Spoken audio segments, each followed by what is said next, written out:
जैसा कि आपको पता है, कल एक बार फिर कांग्रेस ने एक बड़ी ऐतिहासिक भूल की है।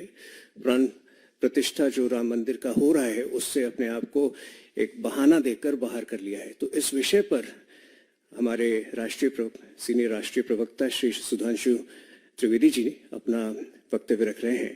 तो सुधांशु जी, आप आरंभ करें। शुरू करें। मित्रों, आप सभी जानते हैं कि भारतीय राजनीति के चिर युवा और चिर व्याकुल नेता के पीछे उन्मत्त चिर विघ्न संतोषी पार्टी किसी भी अच्छे से अच्छे अनुष्ठान में विघ्न उत्पन्न करके कैसे संतोष प्राप्त किया जा सकता है, उस प्रवृत्ति की परिचायक कांग्रेस पार्टी के साथ पता नहीं कौन सी समस्या है कि भारत का इतिहास जब जब करवट ले रहा होता है तब तब वो उस अवसर के साथ खड़े न होकर उसका बहिष्कार करते हैं। अभी हाल में आपने देखा, चंद महीने पहले की बात है, पिछले वर्ष की, नई संसद भवन के उद्घाटन का बहिष्कार किया। भाई, नई संसद भवन 150 वर्षों तक चलेगी, इसका भारतीय जनता पार्टी अथवा प्रधानमंत्री श्री नरेंद्र मोदी जी से तो कोई मतलब नहीं है। उस ऐतिहासिक अवसर का बहिष्कार किया, जबकि उल्लेखनीय यह है कि अंग्रेजों के जमाने की संसद का बहिष्कार नहीं हुआ था वायसराय के टाइम में। जीएसटी लागू हुआ, भारत के कर संरचना में, टैक्स स्ट्रक्चर में ऐतिहासिक पैराडाइम शिफ्ट हुआ, उसका बहिष्कार किया।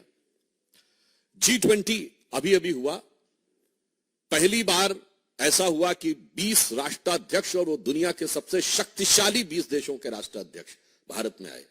क्योंकि मैं पुनः विनम्रता से कह दूं कि नॉन अलाइन समिट भी हुआ था, पर नॉन अलाइन समिट उस समय वर्ल्ड का पावर सेंटर नहीं माना जाता था, and G20 is considered as the power centre. उसमें महामहिम राष्ट्रपति के द्वारा दिए गए भोज का बहिष्कार किया। अरे, भारत की शक्ति का कितना बड़ा उद्भव था। हमारे पूर्व राष्ट्रपति रामनाथ कोविंद जी और द्रौपदी मुर्मू जी के अभिभाषण का बहिष्कार किया, जबकि वो हमारे राष्ट्र के प्रथम नागरिक हैं, परंतु ये एक संयोग की बात थी। देखिए, एक अनुसूचित जाति से थे, एक अनुसूचित जनजाति से थी, इसके बावजूद आपने बहिष्कार किया। और अभिभाषण का बहिष्कार करके आपको मिलना क्या था, यह भी बहुत स्पष्ट था। याद करिए, कारगिल विजय दिवस 2004 के बाद 2009 तक नहीं होता था। क्यों कांग्रेस ने बहिष्कार किया था कारगिल विजय दिवस का? भारतीय जनता पार्टी के प्रखर प्रतिरोध के बाद आधे अधूरे मन से रस्म अदायगी के लिए 2009 के बाद शुरू किया, और अब हम उसको गर्व के साथ मनाते हैं। जब मई 1998 में पोखरण विस्फोट हुआ अटल बिहारी वाजपेयी जी की सरकार के नेतृत्व में, कांग्रेस ने 10 दिन तक बयान ही नहीं दिया, और फिर उसके बाद भी नकारात्मक प्रकार की प्रक्रियाएं, जबकि भारत ने पहली बार ये कहा था कि we have declared now we have become the nuclear state. कितना बड़ा ऐतिहासिक परिवर्तन था, परंतु उसके भी ये विरोध में खड़े हो गए। और तो और, पूर्व राष्ट्रपति प्रणब मुखर्जी जी जो आप ही की पार्टी के थे, उनके भारत रत्न समारोह का बहिष्कार कर दिया। इसी बहिष्कार के चलते हुए जनता भी क्रमशः उनको सत्ता से बहिष्कृत करती चली जा रही है, परंतु उनकी बुद्धि परिष्कृत होने का नाम नहीं ले रही है। आज जब अयोध्या में श्री रामलला विराजमान की प्राण प्रतिष्ठा होने जा रही है, और उस समय एक बार पुनः कांग्रेस ने अपनी उसी प्रवृत्ति के अनुरूप, क्योंकि यह भारत के इतिहास का ऐतिहासिक पल है। यदि आजादी 800 साल की गुलामी के बाद हमें मिली थी 1947 में, यद्यपि कांग्रेसी कहते हैं 200 साल की गुलामी, हम कहते हैं 800 साल की गुलामी, तो ये 500 साल के संघर्ष के बाद भारत का वह स्वाभिमान उभर कर सामने आने जा रहा है, जिसके के लिए सरदार पटेल ने कहा था सोमनाथ मंदिर की प्राण प्रतिष्ठा के समय कि जब जब भारत स्वतंत्र हुआ था तो सोमनाथ की अट्टालिकाओं ने आकाश को छुआ था। और उस अवसर पर यहां एक बात और स्पष्ट करना चाहता हूं, कांग्रेस अपनी प्रवृत्ति के अनुरूप है।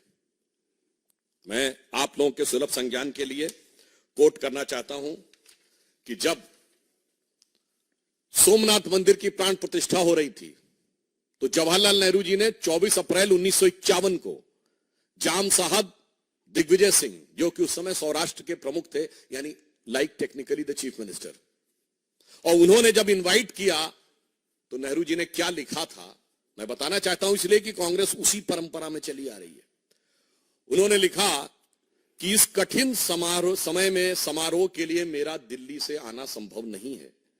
पर आगे महत्वपूर्ण बात लिखी, इस समारोह के बारे में मैं अपने विचार साफ कर देना चाहता हूं। मैं इस पुनरुत्थानवाद से बहुत परेशान हूं।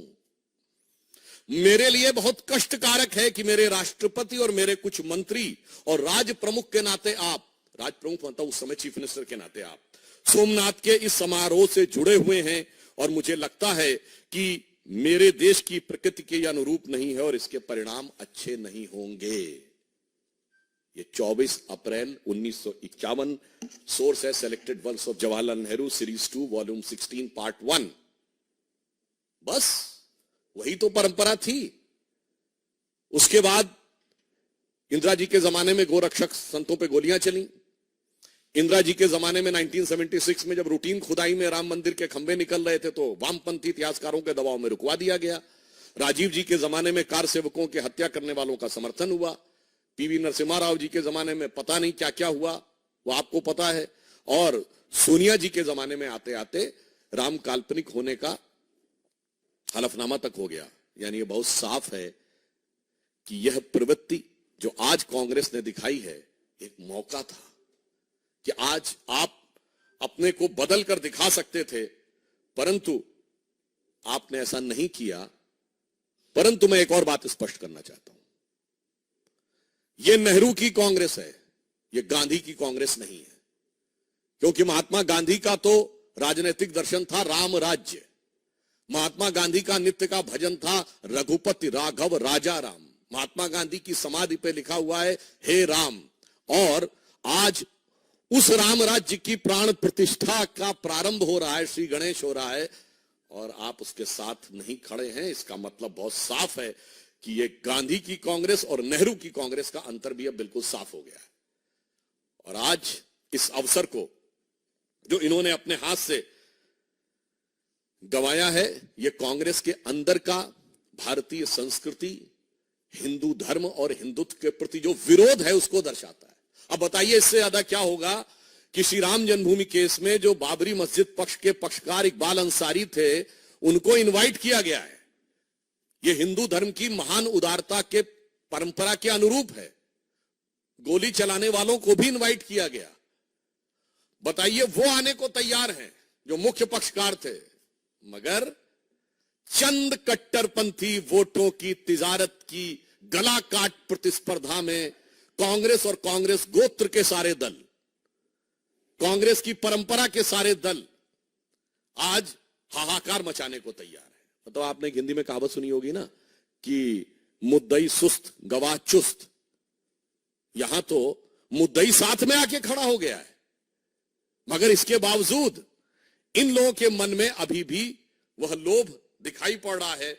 तो मैं कह सकता हूं कि एक कहावत होती है कि राम नाम कड़वा लगे और प्यारा लागे दाम, तो दुविधा में दोनों गए न माया मिली न राम।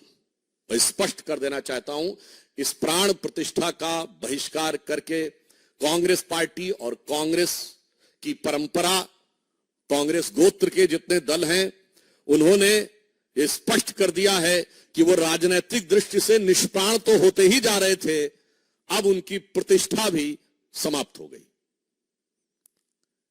श्री नरेंद्र मोदी जी के प्रति आपके मन में जो भी ईर्ष्या है, द्वेष है, इंफीरियरिटी कॉम्प्लेक्स है, उसको लेकर आप भारत के विरोध तक चले जाते थे, आज भगवान के विरोध तक चले गए। इसलिए मैं ये भी स्पष्ट करना चाहता हूं कि एक बार श्री राम जन्मभूमि ट्रस्ट ने जब इनवाइट किया था तो उन्हें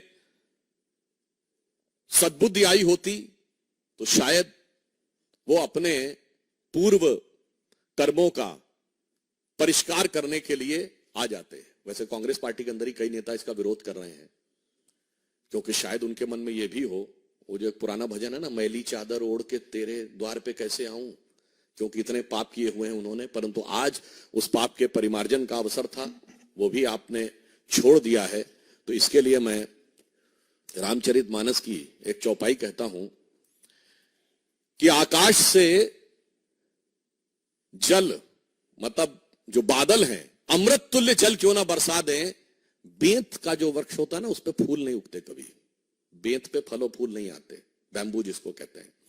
उसी प्रकार विरंच अर्थात ब्रह्मा जी के जैसा भी आपको योग्य गुरु मिल जाए, फिर भी जो मूर्ख लोग होते हैं, इसे शब्दशः ना कहा जाए, मूर्ख लोग होते हैं, उनके हृदय में चेतना नहीं उत्पन्न होती। तो कहा गया है, जदपि सुधा बरस ही जलध, फूल ही फल ही न बेद, जो गुरु मिल ही विरंच सम, मूर्ख हृदय न चेत। इस कारण से उनके हृदय में यह चेतना नहीं आ पा रही है। परंतु मैं अंत में पुनः स्पष्ट करना चाहता हूं कि हर ऐतिहासिक अवसर का विरोध करते करते कांग्रेस ने आज भारतीयता के श्रेष्ठतम मूल्यों के प्रतीक भगवान श्री राम के मंदिर की प्राण प्रतिष्ठा का बहिष्कार करके यह दर्शा दिया है कि उनके लिए राजनीति, और राजनीति में भी कट्टरपंथ की राजनीति, हम किसी समुदाय की बात नहीं कर रहे हैं, कट्टरपंथ की राजनीति अधिक महत्वपूर्ण है और राष्ट्र के आदर्श और प्रेरणा कम महत्वपूर्ण है। इसलिए मैं यह भी कहना चाहूंगा कि भगवान राम वो आदर्श हैं जो सभी मत संप्रदायों के लोग मानते हैं। दुनिया का सबसे बड़ा बौद्ध देश थाईलैंड का राजा टाइटल होल्ड करता है, किंग रामा द 10th। सबसे बड़ा मुस्लिम देश इंडोनेशिया में प्रतिशत के हिसाब से भारत से ज्यादा रामायण होती है, सारे पात्र मुस्लिम होते हैं। लगभग 60% देश जहां नास्तिक हैं, वहां साउथ कोरिया की लेडी मानती है कि उसका वंश परंपरा भगवान राम से है। परंतु अफसोस की बात यह है कि यहां पर जो लोग अपने को गांधी का स्वयंभू उत्तराधिकारी कहते हैं, वो इसके विरुद्ध खड़े हैं। अफसोस की बात यह है कि आज तक उन्होंने अपने बाकी कर्मों के लिए कभी माफी नहीं मांगी है, मगर यहां पर उनको विरोध नजर आ रहा है। तो इसलिए मैं स्पष्ट रूप से कांग्रेस से कहना चाहूंगा कि आप इसके द्वारा यह साफ स्पष्ट कर दीजिए कि अब आप अपने पुराने बयान पे कायम हैं कि नहीं। श्री पीवी नरसिम्हा राव ने दिसंबर 1992 में कहा था ना, वह तथाकथित मस्जिद दोबारा बनवाएंगे, वो बयान से तो बहिष्कार किया नहीं, अपना विड्रॉ किया नहीं, और इससे विड्रॉ कर रहे हैं। यह दर्शाता है कि कांग्रेस के अंदर की मूल प्रवृत्ति क्या है। धन्यवाद।